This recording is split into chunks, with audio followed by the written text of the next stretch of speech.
ये एससी समाज में अगर लोग ये कहें, कॉमन वर्ड यूज करें कि चमार को गैर चमार से अलग करने का कार्यक्रम है, ये ऐसा भी नहीं है। ये तो चमार को चमार से अलग करने का कार्यक्रम है, वाल्मीकि को वाल्मीकि से, उसी जाति के जो इंटेलेक्चुअल लोग जो है उनको उनसे अलग करने का प्रोग्राम है। ये प्रोग्राम कभी इन्होंने आज से 100 साल पहले दयानंद सरस्वती जी ने ऐसा मूवमेंट छेड़ा था, जब पता चली थी कि बाबा साहब जैसे लोग देश में पैदा होने लगे हैं। उन्होंने आर्य शब्द की उनको उपाधि दी। जो लोग जिस बिरादरी में आगे बढ़ गए हैं मेंटल रूप से, उनको जनेऊ पहना करके आर्य वर्ड दे करके उनको उनकी बिरादरी से अलग कर दिया गया। तो ये वहाँ से भी अलग करने का प्रोग्राम था, ये यहाँ से भी अलग करने का प्रोग्राम है। और जो लोग कहते हैं कि भाई एसटी समाज में मीना जाति या पश्चिमी या जो दक्षिण में महार जाति या नॉर्थ में चमार जाति, ये उसका आरक्षण छीन रही है और जातियों का जो लोग कह रहे हैं, ऐसा तब हम मान सकते थे 1% जब बैकलॉग नहीं होता इस देश के अंदर। जब आपकी वैकेंसीज खाली हैं 15% और 7.5% जो 20% 22% जो बनता है, उसमें मुश्किल से 7.5% तक हम उसको फुलफिल कर पा रहे हैं। 15% कोटा अभी भी दोनों जो कैटेगरी हैं उनसे वो वहाँ पर हटा हुआ है। तो जो 15% वहाँ पर कोटा खाली है, तो हम ये कैसे कह सकते हैं कि दूसरी जाति का जो फायदा ये बिरादरियाँ ले रही हैं। ये इस बात का प्रयास है, जो लोग कॉम्पिटेंट हैं, जो लोग कंपटीशन बीट कर सकते हैं, जो अपने बच्चों को पढ़ा लिखा करके आगे बढ़ा रहे हैं, थोड़ा अवेयरनेस कर रहे हैं, तो वो बच्चे जब उनके वहाँ तक नौकरी तक पहुँच रहे हैं, उनको क्रीमी लेयर के नाम पर अलग कर दिया जाए। और जिन लोगों के लिए ये लोग ये बोल रहे हैं, उन लोगों को वहाँ पर उनकी शिक्षा की कमर तोड़ करके, उनके एजुकेशन को खराब करके, सरकारी स्कूल की एजुकेशन खराब करके, पहली क्लास से लेकर 9वीं क्लास तक किसी बच्चे को फेल नहीं किया जाएगा।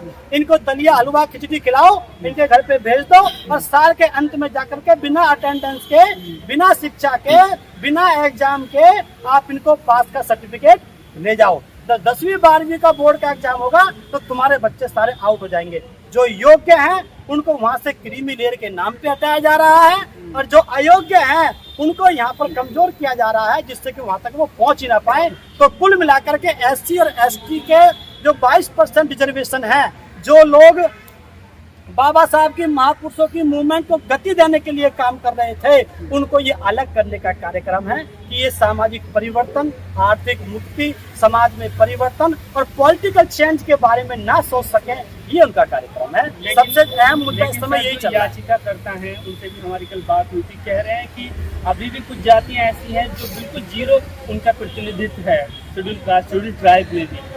अगर जीरो प्रतिनिधित्व है, ये बात हम मान सकते हैं, उसका जिम्मेदार ये जातियां नहीं है जिन पे एलिगेशन लगाया जा रहा है। इसका जिम्मेदार तो स्टेट है ना, इसका जिम्मेदार तो सरकार है ना, कि आपने अब तक रिप्रेजेंटेशन कैसे नहीं दे पाया।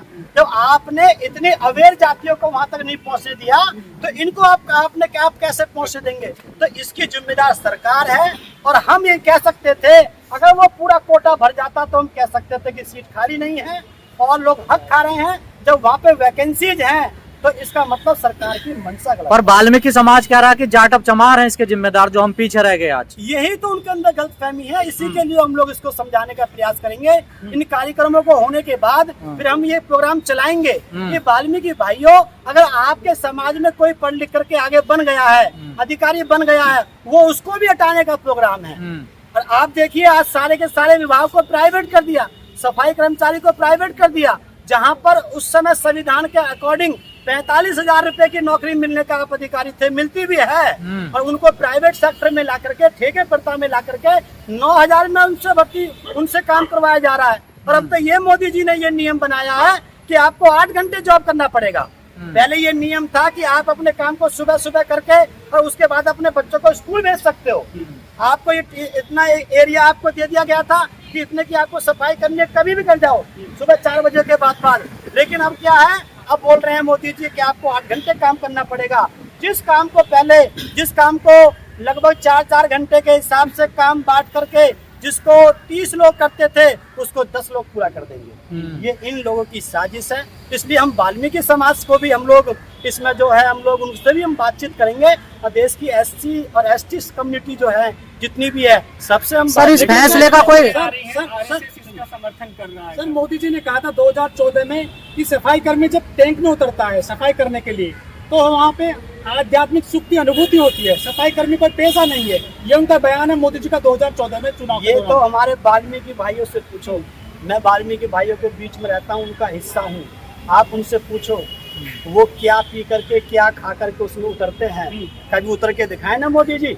अगर आध्यात्मिक सुख मिलता है तो मोदी जी उसमें उतर के दिखाए ना। अपना आध्यात्मिक सुख भोग करने के लिए तो आप लोग पहाड़ों पे जाते हो, आप गुफाओं में जाते हो, और हमारे समाज से आप कहते हो कि गटर में उतर के आध्यात्मिक सुख होता है। क्या बाबा साहब ने संविधान इसलिए बनाया था कि आप इसको आध्यात्मिक सुख बताएंगे?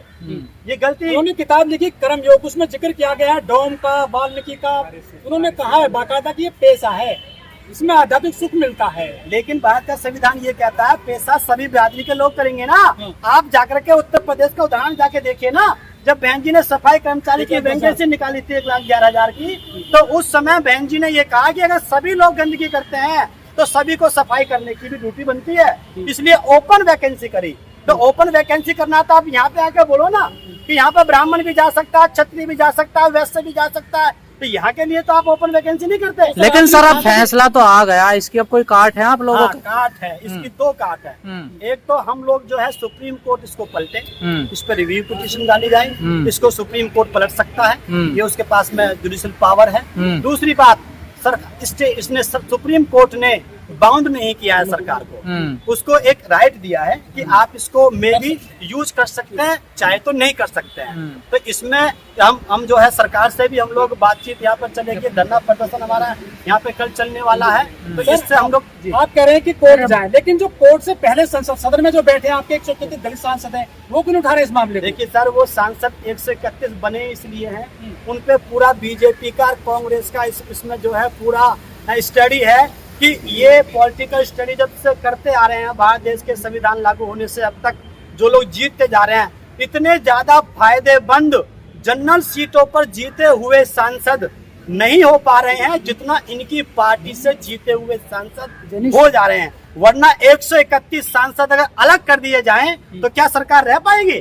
तो कहीं ना कहीं ये इतनी बुरी तरह से फंसे हुए, इतने चमचे हैं, इतनी बुरी तरह से फंसे हुए हैं, इनको पता है कि अगर हमने ऐसा बोल दिया तो अगली बार हमारा टिकट नहीं होगा। इसीलिए बाबा साहब ने डबल वोट का अधिकार लेके आए थे। बाबा साहब को पता थी एक वोट के अधिकार के तहत अगर रिजर्वेशन का मैटर ये रहेगा तो वहाँ पे वही व्यक्ति जाकर के जीत करके जाएगा जो उनकी गुलामी कर सकता है। इसीलिए सब साहब का सामने अपनी मांग उठ रही है कि मोची का बेटा, बुनकर का बेटा, वाल्मीकि का बेटा क्यों ना कलेक्टर बने, CM बने, पटवारी बने? आखिर कहाँ रुकावट है उनके कार्य में? कोई रुकावट नहीं है। इसमें सरकार नहीं, इसमें सरकार की मंशा गलत है। वाल्मीकि समाज के लोग IAS हैं, मीना समाज के लोग तो वो खैर ST में चल ही रहे हैं। हर एक बिरादरी का व्यक्ति IAS है, हर एक बिरादरी के व्यक्ति पढ़ लिख करके आगे बढ़ रहे हैं। लेकिन इनको सीवर में कब तक मरेंगे सर वो? बिल्कुल बात आपकी जायज है। इनको दिक्कत इस बात से नहीं है कि ये बिरादरियां, इनको दिक्कत इस बात से नहीं है कि ये बिरादरियां वहां तक पहुंच गई हैं, रिप्रेजेंट कर रही हैं।